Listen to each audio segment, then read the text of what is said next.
Physics class 11 federal and KPK board की जो text book है इस वक्त हमारे सामने है। और आज हम इस वीडियो में बात करेंगे यूनिट नंबर 2 यानी वेक्टर्स एंड इक्विलिब्रियम की एक्सरसाइज के एमसीक्यूज़ के ऊपर। और ये 15 एमसीक्यूज़ हैं जिनको हम एक एक करके सॉल्व करेंगे। MCQs number 1, two vectors lie with their tails at the same point. When the angle between them is increased by 20 degree, their scalar product has the same magnitude but changes from positive to negative.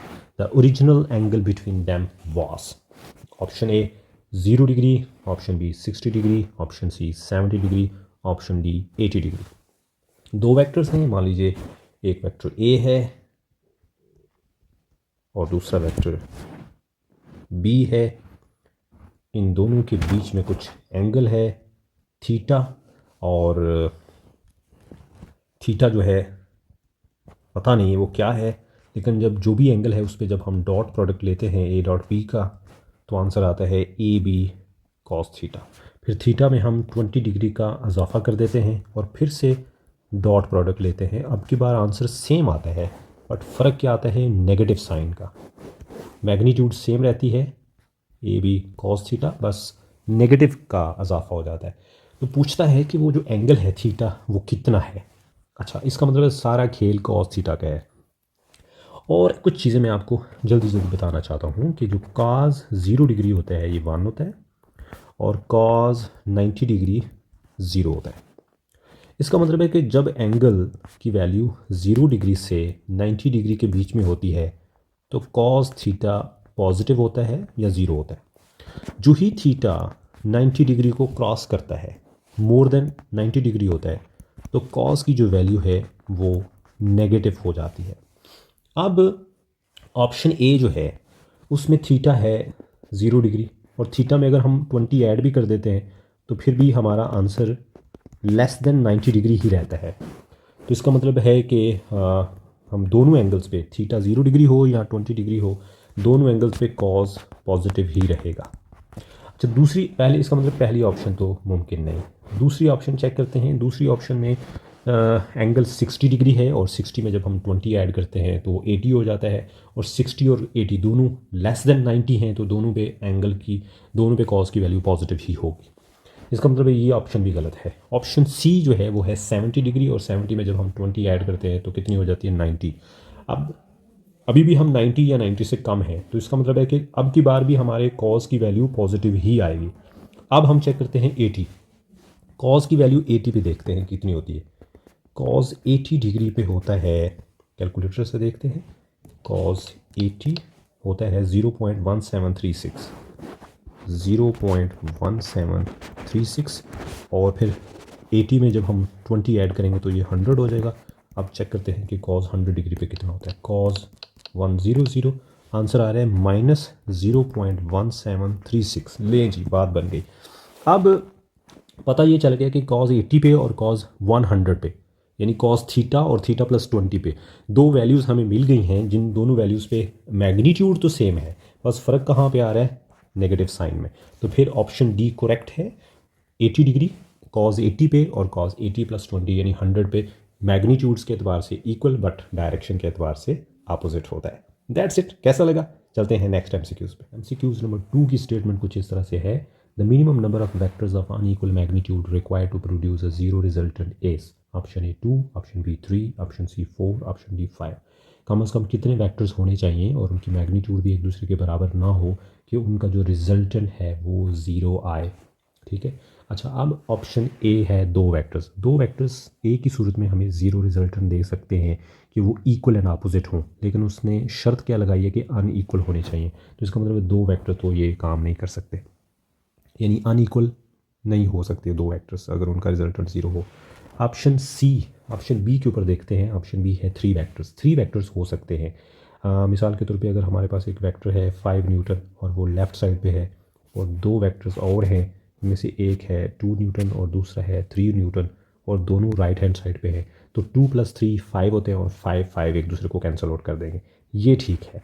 अच्छा, अब क्या 4 नहीं हो सकते, 5 नहीं हो सकते? 4 और 5 भी हो सकते हैं, लेकिन उसने कहा है मिनिमम होने चाहिए।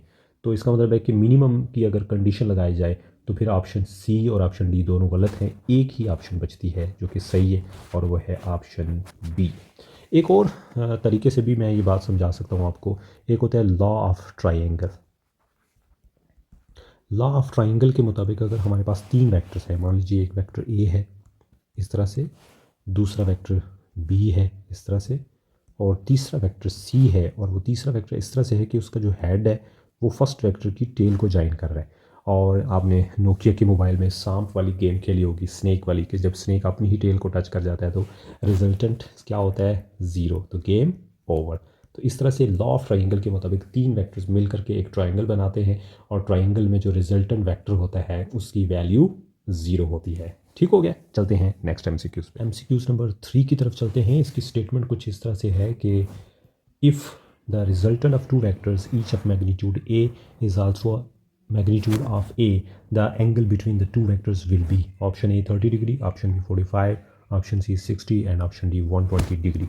दो वेक्टर्स हैं और दोनों वेक्टर्स की मैग्नीट्यूड A के बराबर है, और मज़े की बात यह है कि उन दोनों का जो रिजल्टेंट वेक्टर है उसकी मैग्नीट्यूड भी A है। तो बताया जाए कि उन दोनों वेक्टर्स के बीच में कितना एंगल है, 30, 45, 60 या फिर 120 डिग्री। तो पहले मैं आपको इसका करेक्ट आंसर बता देता हूँ जो कि 120 डिग्री है, और फिर इसको हम सॉल्व करके आपको बताते हैं कि कैसे। अच्छा, अब लेट कर लेते हैं कि हमारे पास एक जो पहला वेक्टर है वो है F1 और जो दूसरा वेक्टर है वो है F2, और उन दोनों का जो रिजल्टेंट है वो है R। अब इन सब की जो मैग्नीट्यूड है वो सेम है और उसको हम A के बराबर रख रहे हैं। अब पूछा ये चाह रहा है कि इस तरह की सिचुएशन में थीटा कितना होगा F1 और F2 के बीच में, F1 और F2 के बीच में कितना एंगल होगा। अच्छा, अब मैं लेट कर लेता हूँ कि मेरे पास जो पहला वेक्टर है F1 वो एक्स एक्सिस पे पड़ा हुआ है, ठीक है। तो उस सूरत में उसका जो एंगल होगा थीटा 1 वो 0 डिग्री होगा, और F2 किसी भी दूसरे एंगल पे पड़ा हुआ है और उसका जो एंगल थीटा 2 है उसको मैं थीटा रख लेता हूँ। अच्छा, अब मुझे चाहिए F1x। F1x जो है वो बराबर होता है F1 cos थीटा 1। F1 जो है वो A है और cos थीटा 1 0 डिग्री है, और आपको पता होगा कि cos 0 पे 1 होता है, तो इस तरह से ये A मल्टीप्लाइड बाई 1, आंसर आ गया A। अब बारी है F2x की। F2x बराबर होता है F2 cos थीटा 2। F2 की जगह फिर से A और cos थीटा 2 की जगह सिंपल थीटा आ जाएगा, और ये हमारा F1x और F2x निकल आया। अब बारी है F1y की। F1y बराबर होता है F1 sin थीटा 1। F1 की जगह A और sin थीटा 1 की जगह 0 डिग्री, तो इस तरह से ये बन गया A मल्टीप्लाइड बाई 0, आंसर आ गया 0। अब बारी है F2y की। F2y बराबर होगा F2 sin थीटा 2, तो इस तरह से F2 की जगह आ गया A और sin थीटा 2 की जगह सिंपल थीटा। अब इन दोनों कंपोनेंट्स को मिला करके हम रिजल्टेंट निकाल लेते हैं। हम पहले Rx निकालते हैं। Rx बराबर होता है F1x प्लस F2x। अब F1x कितना है, F1x है A, और F2x कितना है, A cos थीटा। इन दोनों में से A कॉमन आ जाएगा, पीछे रह जाएगा 1 प्लस cos थीटा। अब बारी है Ry की। Ry बराबर होता है F1y प्लस F2y। अब दोनों की वैल्यूज़ रखते हैं।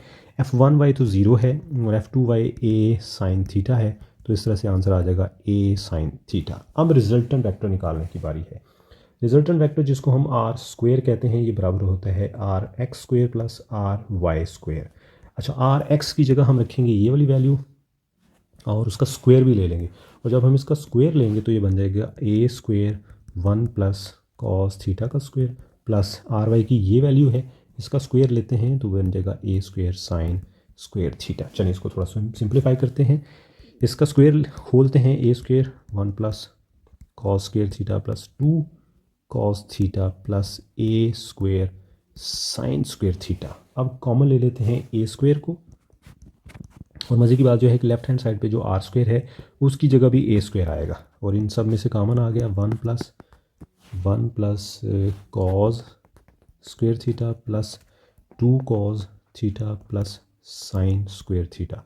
अब ये जो कॉस स्क्वायर थीटा है और साइन स्क्वायर थीटा है ये मिल करके 1 हो जाएंगे, और इस तरह से एक और चीज़, लेफ्ट हैंड साइड पे A स्क्वायर और राइट हैंड साइड वाला A स्क्वायर कट गए, और पीछे लेफ्ट हैंड साइड पे बच गया 1, और दूसरी तरफ आ गया 1 plus cos square theta plus sine square theta की जगह 1 प्लस 2 कॉस थीटा। अच्छा, अब लेफ्ट हैंड साइड पे है 1 और राइट हैंड साइड पे 1 + 1 2 + 2 cos थीटा।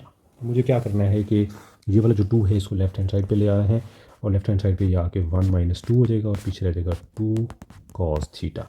अब लेफ्ट हैंड साइड पे आ गया -1 और 2 इसके नीचे आकर के डिवाइड हो गया और पीछे रह गया cos थीटा। और अब मुझे क्या करना है कि cos का जो थीटा है उसको इधर ही रहने देना है और cos इन्वर्स हो जाएगा दूसरी तरफ जाके -1/2 का, जो कि -0.5 भी लिखा जा सकता है। चले इसका cos इन्वर्स लेते हैं। cos इन्वर्स शिफ्ट cos -0.5 का, तो आंसर आ रहा है 120 डिग्री। That's it. तो इस तरह से हमने देखा कि मैंने इसको सॉल्व करके आपको बताया है कि किस तरह से इन दोनों वेक्टर्स के बीच में जो एंगल है वो 120 डिग्री होगा। ठीक हो गया। चलते हैं नेक्स्ट MCQs पे। MCQs नंबर 4 कुछ इस तरह से है। The magnitude of vector A = 2i + j + 2k is option A 9, option B 5, option C 3, option D 1। एक वेक्टर है ए, उसका नाम है, उसकी मैग्नीट्यूड हमसे पूछी हुई है। उसके 3 जो कंपोनेंट्स हैं वो हैं 2 unit vector i + j unit vector j + 2 unit vector k। अच्छा, इसमें जो फर्स्ट कंपोनेंट है वो 2 है, सेकंड कंपोनेंट 1 है, थर्ड कंपोनेंट फिर से 2 है। तो इसकी जो मैग्नीट्यूड हमने निकाली है वो है फर्स्ट कंपोनेंट का स्क्वायर प्लस सेकंड कंपोनेंट का स्क्वायर प्लस थर्ड कंपोनेंट का square and then under the square root. अच्छा, फर्स्ट जो 2 का स्क्वायर 4 + 1 का स्क्वायर 1, फिर 2 का स्क्वायर 4, और अब इन सबको जब हम प्लस करेंगे तो आंसर आएगा 9 और 9 का जो अंडर रूट है वो होता है 3। तो फिर कौन सी ऑप्शन सही है? ऑप्शन सी इज़ करेक्ट और दैट्स इट। चलते हैं नेक्स्ट MCQs नंबर 5 कुछ इस तरह से है कि when Fx = 3 newton and F = 5 newton then Fy क्या होगा? What will be the value of Fy? Option A है 6 newton, option B 4 newton, option C 2 newton, option D 0 newton. अच्छा जी, अब आप जानते हो कि F² जो कि रिजल्टेंट फोर्स होती है वो बराबर होता है x कंपोनेंट का स्क्वायर प्लस y कंपोनेंट का स्क्वायर। और अगर हमें यहाँ से Fy² को अलग कर लें तो ये बन जाएगा F² - Fx²। अब F इज़ 5 उसका स्क्वायर माइनस Fx इज़ 3 इसका स्क्वायर, तो 5 का स्क्वायर 25 - 3 का स्क्वायर 9, ये बन गया 16। तो इस तरह से Fy² मेरे पास आ गया 16। अगर मैं दोनों साइड्स का स्क्वायर रूट ले लूँ तो यहाँ से Fy हमारे पास आएगा 4। So which option is correct? Option B is correct. ठीक हो गया। चलते हैं नेक्स्ट MCQs में। MCQs नंबर 6 की स्टेटमेंट कुछ इस तरह से है कि a metre stick is supported by a knife edge at the 50 centimetre mark. Arif hangs masses of 0.40 kilogram and 0.60 kilogram from the 20 centimeter and 80 centimeter marks respectively. Where should Arif hang a third mass of 0.30 kilogram to keep the stick balanced? Option A 20 centimeter, option B 70 centimeter, option C 30 centimeter, option D है 25 centimeter। अच्छा जी, एक metre stick है हमारे पास इस तरह की,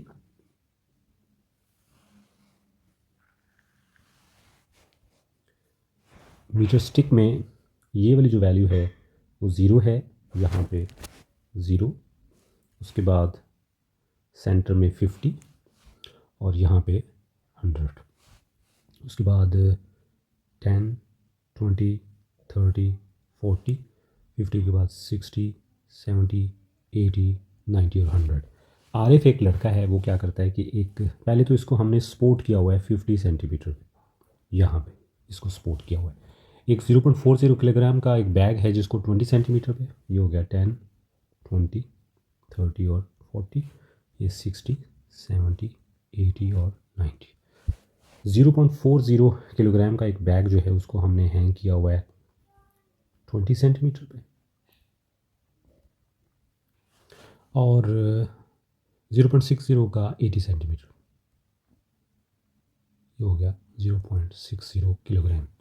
अच्छा, अब एक और बैग है जो 0.30 किलोग्राम का है, उसको कहाँ पे हैंग किया जाए कि ये जो स्टिक है बैलेंस हो जाए? ज़ाहिर बात है लेफ़्ट साइड पे ही करना पड़ेगा क्योंकि राइट हैंड साइड तो ऑलरेडी ज़्यादा है। अच्छा, अगर हम राइट हैंड साइड को देखें तो ये 0.60 है और 80 और 50 का जो डिफरेंस है वो 30 सेंटीमीटर का है। दोनों को अगर हम मल्टीप्लाई कर दें तो हमारा आंसर आ जाता है 18। लेफ्ट हैंड साइड पे 0.40 है और उसका वो 20 पे है। 20 और 50 के दरमियान जो डिफरेंस है वो 30 सेंटीमीटर का है। दोनों को अगर हम मल्टीप्लाई कर दें तो आंसर आता है 12। अच्छा, 12 और 18 के बीच में 6 का डिफरेंस है, तो हमारा जो बैग है वो है 0.30 किलोग्राम का। तो उसको हम कहाँ पे हैंग करें कि 6 आंसर आए? 30 पे। 30 पे हैंग करेंगे तो 30 और 50 के बीच में जो डिफरेंस है वो 20 सेंटीमीटर का आएगा। तो यहाँ पे जब हम 20 रखेंगे और 30 को इसके साथ प्लस मल्टीप्लाई करेंगे तो 0.6 आएगा। और फिर इस तरह से ये लेफ्ट हैंड साइड पे भी 18 और राइट हैंड साइड पे भी 18। तो दैट मीन कि वो जो 0.30 किलोग्राम का एक जो हमारा बैग है उसको स्टिक के ऊपर, उस वो जो मीटर स्टिक है उसके ऊपर हमें कहाँ पे करना पड़ेगा हैंग? 30 सेंटीमीटर के मार्क के ऊपर। ठीक हो गया। चलते हैं नेक्स्ट एमसीक्यूज़ की तरफ। एमसीक्यूज़ नंबर 7, इसकी स्टेटमेंट कुछ इस तरह से है। If A X is equal to 1.5 centimetre, A Y is equal to -1.0 centimetre, into which quadrant do the vector A point? Option A first, option B second, option B C third, option D fourth. हमारे पास एक vector के दो components दिए हुए हैं। इसमें जो ए एक्स है वो पॉजिटिव है, जबकि जो ए वाई है वो नेगेटिव है। तो पूछा हुआ है जो वेक्टर ए है वे किस क्वाड्रेंट में लाई करता है? फर्स्ट में, सेकंड में, थर्ड में या फिर फोर्थ में? अच्छा, याद रहे जब एक्स कंपोनेंट पॉजिटिव होता है और वाई कंपोनेंट भी पॉजिटिव होता है तो हम फर्स्ट क्वाड्रेंट में होते हैं। जब एक्स नेगेटिव होता है और वाई पॉजिटिव होता है तो हम सेकंड क्वाड्रेंट में होते हैं। जब एक्स और वाई दोनों नेगेटिव होते हैं तो हम थर्ड क्वाड्रेंट में होते हैं। जब एक्स पॉजिटिव और वाई नेगेटिव होता है तो हम फोर्थ क्वाड्रेंट में होते हैं। सो हम देख सकते हैं कि हमारे वेक्टर, गिवन जो वेक्टर है उसका एक्स कंपोनेंट पॉजिटिव है और वाई कंपोनेंट नेगेटिव है। दैट मीन्स कि हम फोर्थ क्वाड्रेंट में हैं। चलते हैं नेक्स्ट एमसीक्यूज़ की तरफ। एमसीक्यूज़ नंबर 8, इसकी स्टेटमेंट कुछ इस तरह से है। अब A vector dot A cross B is equal to what? Answer option हैं 0, option B 1, option C A B, option D A square B. अच्छा, अब ऐसा है कि हम एक प्लेन ले लेते हैं।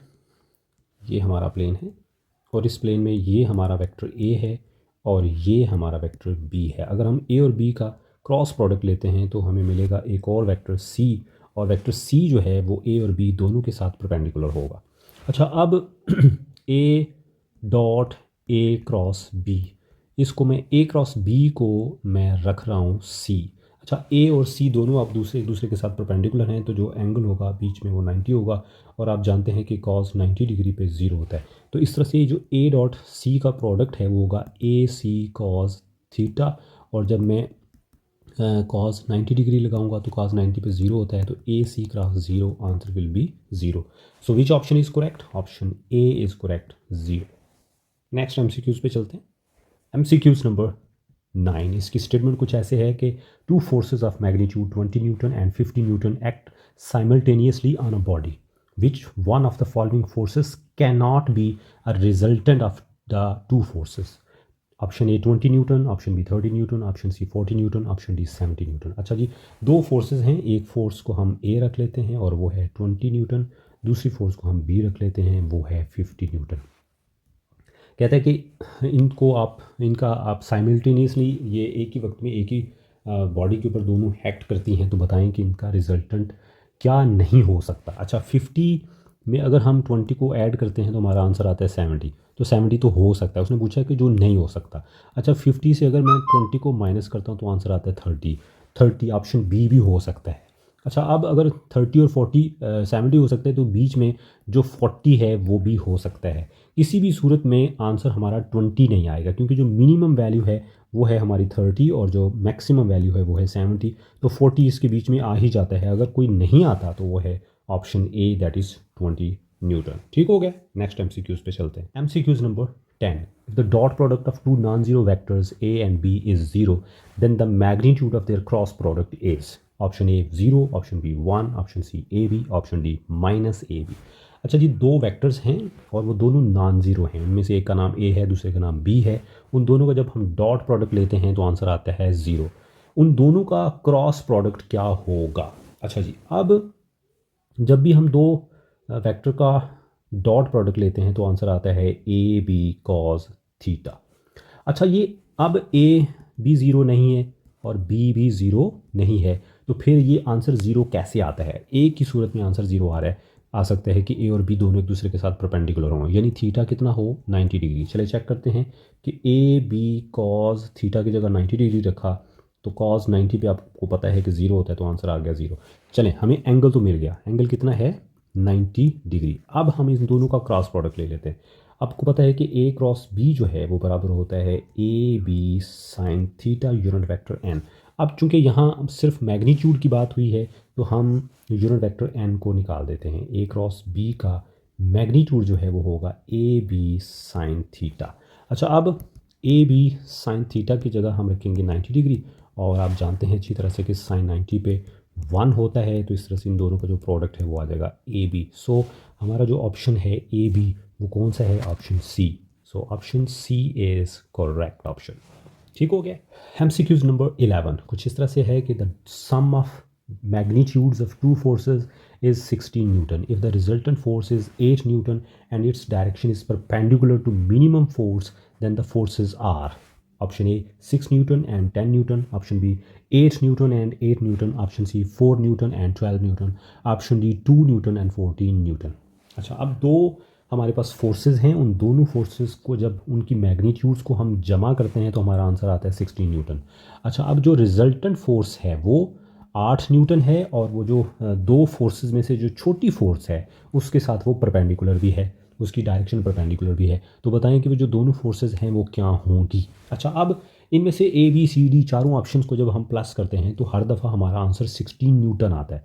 लेकिन हमें देखना ये है कि उनमें से, चूँकि वो एक उसने कह दिया मिनिमम फोर्स, मिनिमम फोर्स का मतलब है कि एक फोर्स छोटी है एक बड़ी है। अब छोटी बड़ी तो ए सी और डी में है, इसका मतलब बी ऑप्शन तो नहीं है क्योंकि एक फोर्स मिनिमम है दूसरी मैक्सिमम है, तो ऑप्शन बी तो नहीं है क्योंकि ये दोनों इक्वल हैं। अब ए सी और डी में से कौन सी करेक्ट है ये हमें देखना पड़ेगा। हम एक ट्राइंगल बनाते हैं, क्योंकि यहाँ परपेंडिकुलर का वर्ड यूज़ हुआ है तो हम एक ट्राइंगल बनाते हैं, और हमारा जो रिजल्टेंट फोर्स है वो ये है। इसको हम एफ़ रख लेते हैं, इसको हम F1 रख लेते हैं और इसको F2 रख लेते हैं। अच्छा, अब हाइपोटेन्यूस जो पैथागोरस थ्योरम है उसके मुताबिक जो एफ़ स्क्वायर होगा हमारा F2 का स्क्वायर वो बराबर होगा F square plus F1 square. ठीक है। अच्छा, अब इसमें से हमें एक फोर्स दी हुई उन्होंने, if the resultant force is 8 newton and its direction is perpendicular to minimum force the direction then the forces are. अच्छा, अब हमें देखना ये है कि अगर मैं इसमें से एफ़ स्क्वायर निकालना चाहूँ तो वो किसके बराबर होगा, F2 square minus F1 square. अच्छा, अब F2 स्क्वायर को अगर मैं 10 न्यूटन रखता हूँ और F1 स्क्वायर की जगह मैं 6 न्यूटन रखता हूँ, मैं पहले वाली ऑप्शन को ट्राई करने लगा और इसको हम खोल के देखते हैं। 10 का स्क्वायर आता है 100 और 6 का 36, तो आंसर आता है 64। तो F स्क्वायर है 64, तो F स्क्वायर का जो अंडर रूट होगा वो कितना होगा 8। तो ये तो ठीक हो रहा है, इसका मतलब ऑप्शन ए ही हमारी सही होगी। हमें ऑप्शन सी और डी की तरफ जाने की भी ज़रूरत नहीं है क्योंकि उनके आंसर डेफिनेटली डिफरेंट होंगे। सो इनमें से एक फ़ोर्स जो है वो है 10 न्यूटन और दूसरी फ़ोर्स है 6 न्यूटन, तभी तो उनका जो रिजल्टेंट है वो 8 न्यूटन आ रहा है। आप देख सकते हैं 8 न्यूटन हमारा रिजल्टेंट आ रहा है, और उसकी वजह ये थी कि ये दोनों जो फोर्स है वो उनमें से एक छोटी फोर्स के साथ परपेंडिकुलर है, और F1 की जगह आपने देखा 6 न्यूटन हमने रखा हुआ है, छोटी फोर्स भी यहाँ 6 न्यूटन हमने रखी हुई है। सो हर सूरत में हमारा जो आंसर है वो ऑप्शन ए की तरफ ही जा रहा है। So option A is correct. अच्छा जी, MCQs नंबर 12 की तरफ चलते हैं। Find the mass of the uneven rod shown in the figure if its centre of gravity is 14 centimetre from and A S. अच्छा जी, ये मैथ हमें पूछा है, ऑप्शन दिए हुए हैं 100 ग्राम, 150 ग्राम, 80 ग्राम और 5 ग्राम। अच्छा, अगर आप गौर से देखते हैं तो कुछ वेट और moment arm left hand side पे है और कुछ वेट और moment arm right hand side पे है। बैलेंस होने का तरीका यह है कि वेट और moment arm left hand side का और राइट हैंड साइड का इक्वल हो जाए। और अगर हम गौर से देखें तो हमें पता चल रहा है कि जो टोटल डिस्टेंस है वो 30 सेंटीमीटर है, यहाँ से लेकर यहाँ तक। ये वाला जो डिस्टेंस है ये 30 सेंटीमीटर है। इसमें से 14 सेंटीमीटर अगर निकल जाए तो हमें ये वाला डिस्टेंस मिल जाता है, जो कि बाकी बचता है 16 सेंटीमीटर। राइट हैंड साइड पे मोमेंट आर्म है 20 सेंटीमीटर और मैस है 80 ग्राम। इसका मतलब ये है कि अगर हम लेफ़्ट हैंड साइड के मैस और मोमेंट आर्म को मल्टीप्लाई करें, मैस हो गया m और मोमेंट आर्म है 16 सेंटीमीटर, और राइट हैंड साइड के मैस जो कि 80 ग्राम है और मोमेंट आर्म जो कि 20 सेंटीमीटर है, इन दोनों को आपस में मल्टीप्लाई करें तो हमारा आंसर आ सकता है। मैंने ग्रेविटी को इसमें शामिल ही नहीं किया क्योंकि रेशो है उसने फिर भी कट ही जाना है। 20 सेंटीमीटर सेंटीमीटर से कट गया और मैस इधर ही रहा, और 80 ग्राम मल्टीप्लाइड बाई 20 डिवाइडेड बाय 16। अच्छा, इसको सॉल्व करते हैं। सबसे पहले तो ये कुछ कैंसलेशन हो जाएगी, बल्कि हम ऐसा करते हैं कैलकुलेटर में डालते सीधा ही। फ्रैक्शन ले लेते हैं 80 मल्टीप्लाइड बाई 20 और डिवाइड कर देते हैं हम इसको सीधा 16 से, तो हमारा आंसर आ रहा है 100 ग्राम। जी हाँ, हमारा आंसर कितना आया? 100 ग्राम के साथ हम उसको बैलेंस कर सकते हैं। ठीक हो गया? So option A is correct. आगे चलते हैं। MCQs नंबर 13 की तरफ चलते हैं। The following diagrams show a uniform rod with its mid point on the pivot. Two equal forces F are applied on the rod as shown in the figure, which diagram shows the rod in equilibrium। अच्छा जी, ABCD 4 options हमें दी हुई हैं और इसमें एक rod है और उसको हमने एक पिवट पॉइंट के ऊपर स्टैंड किया हुआ है। हर रॉड के ऊपर 2 फोर्सेस लग रही हैं। तो पूछ रहा है कि कौन सा वाला जो रॉड है वो क्या होगा? बैलेंस्ड होगा। अच्छा, पहले रॉड की बात करते हैं। इसमें एक फोर्स नीचे की तरफ लग रही है और एक फोर्स ऊपर की तरफ लग रही है। अब ये जो दोनों फोर्सेस हैं ये कपल का काम करेंगे। 2 इक्वल एंड अपोजिट फोर्सेस हैं जो कि कपल का काम करेंगे, और ये जो रॉड है वो रोटेट करना शुरू कर देगा, चाहे ये क्लॉकवाइज रोटेट करे या एंटी क्लॉकवाइज रोटेट करे, लेकिन रोटेट ज़रूर करेगा। अच्छा, तो ये तो नहीं हो सकता। दूसरे में ये वाली फोर्स जो है बिल्कुल सेंटर पे लग रही है। अगर ये बैलेंस भी हो रही है तो ये वाली फोर्स जो है इसकी वजह से ये टॉर्क जो है, ये टॉर्क पैदा होगा और ये रॉड क्लॉकवाइज रोटेट करना शुरू कर देगा। तो ये वाला ऑप्शन भी नहीं हो सकती। अच्छा, अब थर्ड ऑप्शन पे देखते हैं कि यहाँ पे 2 फोर्सेस हैं और दोनों एक ही तरफ लग रही हैं, डाउनवर्ड हैं दोनों, और दोनों की वजह से दोनों इक्वल, अगर और इक्वल, हाँ इक्वल तो हैं, और दोनों एक ही डायरेक्शन में लग रही हैं, तो they will not make a couple. Torque पैदा होने के लिए कपल का होना ज़रूरी है। So this option is looking okay. अब डी की बात करते हैं तो डी और ए दोनों एक ही जैसी हैं, क्योंकि ए में भी 2 इक्वल और अपोजिट फोर्सेस हैं। उसमें यह है कि वो किनारों पे लग रही हैं। यहाँ पे थोड़ी थोड़ी अंदर की तरफ चली गई हैं, लेकिन ये 2 इक्वल एंड अपोजिट फोर्सेस ही हैं। ये भी कपल का काम ही करेंगी, लिहाजा इसकी वजह से भी एक टॉर्क पैदा हो सकता है। वो क्लॉकवाइज हो या एंटी क्लॉकवाइज हो, लेकिन टॉर्क ज़रूर पैदा होगा। वो जो रॉड है वो बैलेंस्ड नहीं होगा या रेस्ट पोजीशन पे नहीं रहेगा। ठीक है, so the correct option is option C. ठीक हो, नेक्स्ट MCQs पे चलते हैं। MCQs नंबर 14 कुछ इस तरह से है कि for which angle the equation magnitude of A dot B is equal to magnitude of A cross B is correct. किस एंगल पे ये जो इक्वेशन है ए डॉट बी का मॉड और ए क्रॉस बी का मॉड इक्वल होते हैं? अच्छा, अब अगर हम गौर देखते हैं, ऑप्शन हैं 30 डिग्री, 45, 60 डिग्री एंड 90। अच्छा, अब हम ए डॉट बी का मॉड और दूसरी तरफ है ए क्रॉस बी का मॉड। मॉड मतलब हम सिर्फ मैग्नीट्यूड लेंगे, तो ए डॉट बी की मैग्नीट्यूड आपको पता है ये होती है ए बी कॉस थीटा, और दूसरी तरफ चलें तो ए क्रॉस बी की मैग्नीट्यूड होती है ए बी साइन थीटा। अच्छा, अब दोनों में जो चीज़ कट जाएगी वो है ए बी, पीछे बचेगा cos theta over sine theta, cos theta और दूसरी तरफ साइन थीटा। दोनों तरफ कॉस थीटा के साथ डिवाइड कर दें तो क्या होगा कि कॉस कॉस से कट जाएगा, पीछे रह जाएगा 1 और दूसरी तरफ बन जाएगा tangent. 1 is equal to tangent theta, और अब हमने क्या करना है कि थीटा को इधर रहने देना है और टेंजेंट दूसरी तरफ जाकर इन्वर्स हो जाएगा किसके साथ? 1 के साथ। चेक करते हैं कि टेंजेंट इन्वर्स 1 का कितना होता है? 45 डिग्री। ठीक हो गया, तो आंसर आएगा 45 degree. So which option is correct? Option B is correct. MCQs नंबर 15 कुछ इस तरह से है कि what is the net torque on wheel radius 2 metre as shown. Option A है 10 newton anti clockwise, 10 newton metre anti clockwise, 10 newton metre clockwise और 5 newton metre clockwise. अच्छा, ऑप्शन ए तो गलत है क्योंकि उसमें सिर्फ न्यूटन दिया और न्यूटन मीटर होना चाहिए था। अच्छा, अब रह गई पीछे बी, सी और डी, देखते हैं। अच्छा, अब एक फोर्स लग रही है 10 न्यूटन और रेडियस इसका है 20 मीटर, और दूसरी फोर्स है 5 न्यूटन जो कि छोटी है, वो डेफिनेटली एंटी क्लॉकवाइज है, तो वो है 5 न्यूटन और उसका रेडियस भी 2 मीटर है। तो 10 इंटू 2 हो गया 20 newton metre minus 5 into 2 10 newton metre. अच्छा, अब इन दोनों को जब हम करेंगे माइनस करेंगे तो हमारे पास आंसर बचेगा 10 न्यूटन मीटर। सो और ये होगा क्लॉकवाइज, ठीक है, क्योंकि लेफ़्ट साइड वाली फोर्स ज़्यादा है और ये क्लॉकवाइज इसको रोटेट करवाएगी। लेफ़्ट राइट वाली फोर्स कम है और वो उसने एंटी क्लॉकवाइज रोटेट करवाना था। तो फिर ऑप्शन बी और सी में से कौन सा ऑप्शन सही है? Option C is correct, 10 newton metre clockwise. That's it. इसके साथ ही हमारे चैप्टर नंबर 2 के जो MCQs थे वो कंप्लीट हुए। मुलाकात होगी नेक्स्ट वीडियो में, जिसमें हम चैप्टर नंबर 3 के MCQs के ऊपर तफसील से बात करेंगे। टिल देन दुआ में याद रखिएगा। गुड बाय, अल्लाह हाफिज़।